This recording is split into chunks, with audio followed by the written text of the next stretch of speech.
Hello students, today we are going to continue with chapter number 3 from 8th class English book Honeydew and the title of the chapter is Glimpses of the Past यानी कि हमारे इतिहास की कुछ झलकियाँ।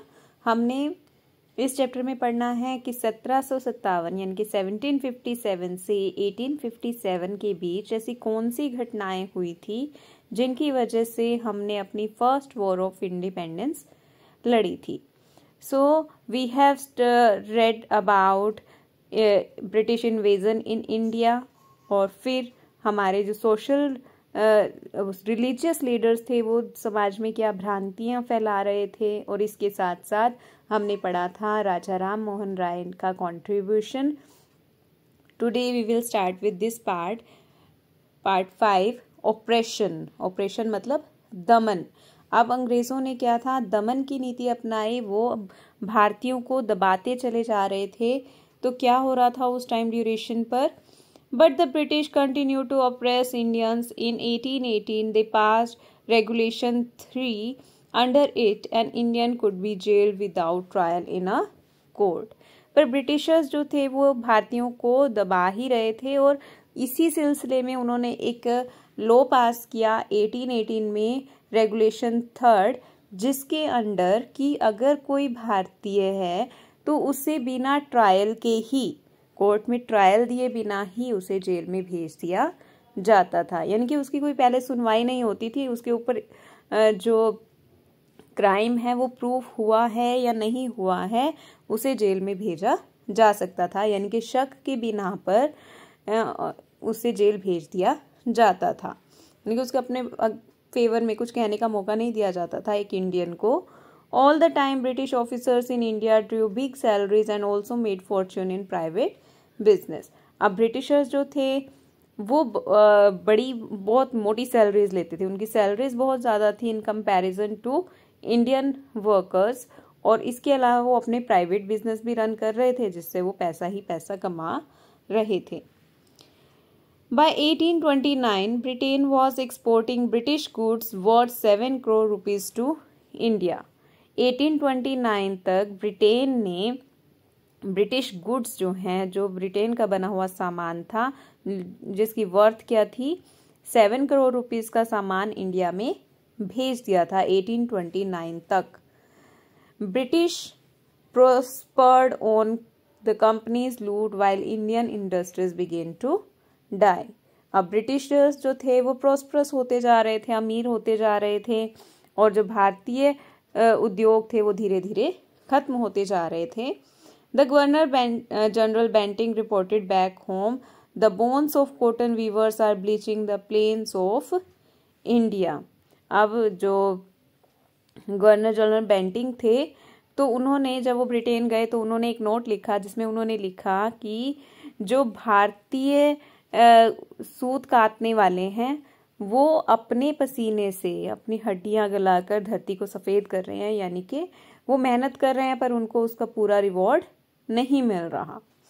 Next 6 part dissatisfaction, असंतुष्टता, मतलब कि पूरे society में जो है सभी असंतुष्ट हो गए हैं ब्रिटिश रूल को लेकर 1835 से 1856 तक।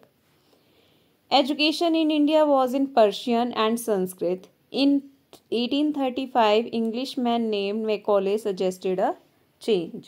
जो इंडिया में एजुकेशन का जो मीडियम था वो था पर्शियन या संस्कृत लैंग्वेज, पर 1835 में मैकॉले ने कुछ चेंजेस लाए और उन्होंने क्या किया, इंग्लिश को एजुकेशन का मीडियम बना दिया गया कि अब एजुकेशन जो है इंग्लिश मीडियम में दी जाएगी। We should teach the natives through English language, I agree. अब ब्रिटिशर्स आपस में बात कर रहे हैं कि अब हमें इंग्लिश के थ्रू पढ़ाना चाहिए, इंग्लिश लैंग्वेज से टीच करनी चाहिए। अब उनका मकसद क्या था, उनका मकसद ये था कि अगर भारतीय इंग्लिश सीख जाएंगे तो उन्हें सस्ते क्लर्क्स मिल जाएंगे। ठीक है, तो सस्ते क्लर्क्स के चक्कर में उन्होंने क्या किया, भारतीयों को इंग्लिश लैंग्वेज सिखानी शुरू कर दी। English education produced clerks to whom Britishers gave petty jobs under them. Incidentally, it also produced a new generation of intellectuals. अब इंग्लिश एजुकेशन की वजह से बहुत से क्लर्क्स निकले इंडिया से, जो कि ब्रिटिशर्स के अंडर काम करते थे, उन्हें छोटे मोटे काम दिए जाते थे। और पर इसका एक और रिजल्ट निकला। इसकी वजह से क्या हुआ कि भारत में कुछ एक ऐसी जनरेशन आई जो इंटेलेक्चुअल्स थी, मतलब वो समझदार लोगों का ग्रुप उभर कर सामने आया। We must educate our brothers. अब ये भारतीयों की एक मीटिंग हो रही है, तो वो कह रहे हैं कि हमें अपने भारतीयों को शिक्षित करना चाहिए and try to improve their material condition. और इसके साथ साथ, शिक्षित करने के साथ साथ उनकी मटीरियल कंडीशन यानी कि उनकी फाइनेंशियल कंडीशन को भी अच्छा करना पड़ेगा। For that we must convey our grievance to British parliament. और इसके लिए तो हमें ब्रिटिश पार्लियामेंट में बात करनी पड़ेगी। अब 1856 तक आते आते जो ब्रिटिशर्स थे, ब्रिटिश एरिया जो था वो बहुत ज़्यादा इंडिया में फैल गया था। You can locate in this map कि पूरा लगभग ये जो एरिया है, पिंक शेड का जो एरिया है, वो सारा क्या है, ब्रिटिश रूल के अंडर है। और सिर्फ येलो पार्ट जो रह गया था वो सिर्फ क्या था, इंडियन प्रिंसेस का था। ठीक है, तो मतलब बहुत ज़्यादा एरिया उन्होंने जीत लिया था, लगभग पूरा भारत ही उन्होंने उस टाइम तक जीत लिया था। They care little about the needs of Indian. अब देश के राजा बन गए हैं, पर राजा बनकर राजा वाला काम नहीं कर रहे कि वो भारतीयों की हेल्प कर रहे हैं, वो भारतीयों को लूटते जा रहे हैं, वो इंडियंस की जो नीड्स है उनकी तरफ ध्यान नहीं दे रहे। Our kings have become puppets and we have lost our old jobs. अब भारतीय बात कर रहे हैं कि हम तो अब राजा के हाथ की कठपुतलियां बन गए हैं और हमारी पुरानी जॉब्स भी हमसे छीन गई हैं, एंड लैंड्स, और हमारी ज़मीनें भी छीन गई हैं। They are converting our brothers also. अब वो हमारे भाइयों को कन्वर्ट कर रहे हैं, यानी कि क्रिश्चियंस बना रहे हैं। You only talk, do something and then drive them out. और एक जो है भारतीय जो काफ़ी भड़का हुआ है, वो कहता है कि हाँ, आप तो सिर्फ बातें कर रहे हो, कुछ ऐसा करो और उन्हें इस देश से बाहर निकाल दो। 10 पार्क्स, अब वो लपटें शुरू हो गई हैं, मतलब धीरे धीरे क्या हो गया है, भारतीय जो है अंदर अंदर जो उनके अंदर गुस्सा था वो धीरे धीरे भड़कना शुरू हो जाएगा। अब क्या होगा, उसके लिए क्या चीज़ें उनको उस गुस्से को भड़काएंगी। 1855 से 1857 तक कुछ ऐसी घटनाएं होती हैं।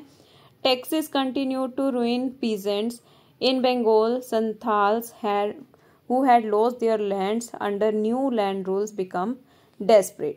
अब टैक्स जो थे वो धीरे धीरे किसानों को क्या कर रहे थे, लूटते जा रहे थे। बंगाल में जो संथाल जो कम्युनिटी है, उन्होंने मोस्टली अपनी ज़मीन जो हैं वो खो दी हैं और बहुत ज़्यादा गुस्से में हैं। In 1855 they rose rebellion and massacred European and their supporters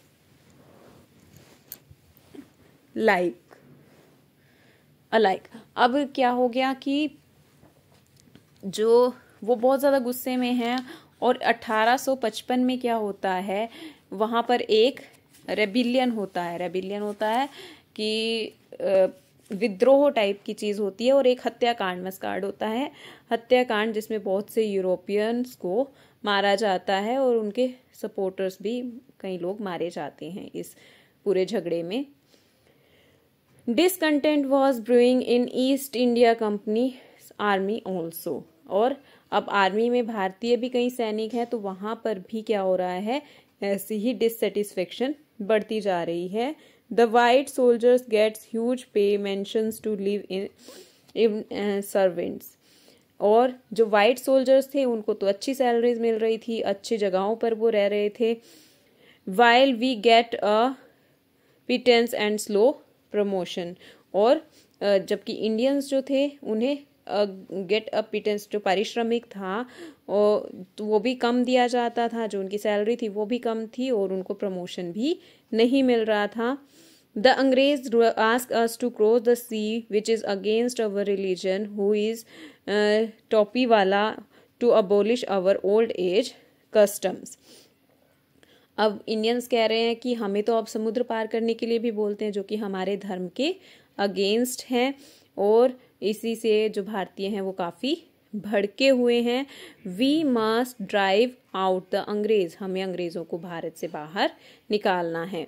इसी सिलसिले में क्या होता है, सिपाही Mangal Pandey attacked adjutant of his regiment and was executed। और इसी गुस्से की वजह से मंगल पांडे जो हैं वो एक ब्रिटिश ऑफिसर को मार देते हैं और जिसकी वजह से उन्हें फांसी पर चढ़ा दिया जाता है। Thousands of sepoys revolted, they were stripped out of their uniform। और बहुत से जो सिपॉयज हैं यानी कि भारतीय जो सैनिक थे वो भड़क जाते हैं, वो रिवोल्ट करते हैं और उन्हें उनकी यूनिफॉर्म मतलब उन्हें सेना से हटा दिया जाता है और ह्यूमिलेटेड उनको शर्मिंदा किया जाता है, उनको मारा जाता है और पुट इन द आयरन्स और जेल में भेज दिया जाता है।